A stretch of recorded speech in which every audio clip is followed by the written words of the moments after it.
análise combinatória, princípios aditivo e multiplicativo. Nós vamos ver aqui, né, o início desse conteúdo e esses princípios que são básicos, extremamente importantes para que o estudo em relação à combinação continue. João, qual que é o objetivo da análise combinatória? É agrupar objetos e saber o número de agrupamentos possíveis. Claro, dadas todas as condições, mas o objetivo é esse. E como é que funciona o princípio aditivo e multiplicativo? É o seguinte, presta atenção. O princípio aditivo tem a ver com eventos exclusivos. E quando eu tiver essa situação com probabilidades distintas, o meu objetivo, a minha probabilidade final vai ser somar as probabilidades dadas. Por exemplo, como é que você foi lanchar? E aí, na lanchonete, na cantina, onde quer que seja, você tem 2 opções de suco e 3 opções de refrigerante. E aí, de quantas formas você pode escolher um suco ou refrigerante para você beber? Se você parar para observar, vamos lá.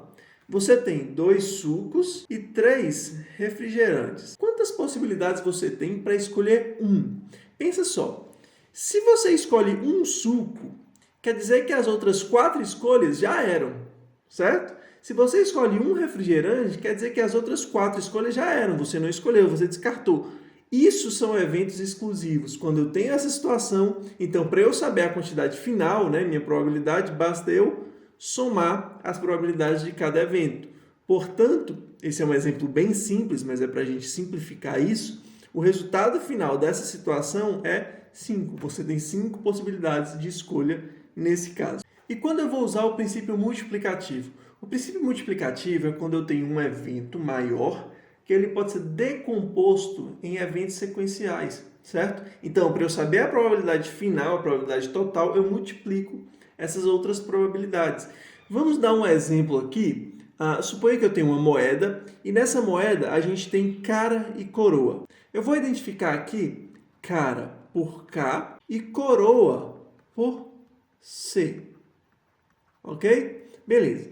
Então, eu joguei a minha moeda. Jogando a minha moeda, ela pode cair tanto cara quanto coroa, certo? E agora eu vou jogar uma segunda vez. Suponha que na primeira vez deu cara. Na segunda vez pode dar de novo cara ou coroa. Suponha que na primeira vez deu coroa. Então na segunda pode dar também cara ou coroa. Certo? Eu vou jogar minha terceira vez. Então eu tenho as mesmas condições. Ou cara ou coroa nessa situação. Ou cara ou coroa nessa situação.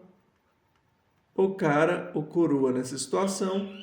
E o cara ou coroa nessa situação. Então, nas 3 jogadas, qual que é a probabilidade final, né? Quantas chances finais eu tenho de obter resultado? Eu tenho aqui 1, cara, cara, cara. 2, cara, cara e coroa.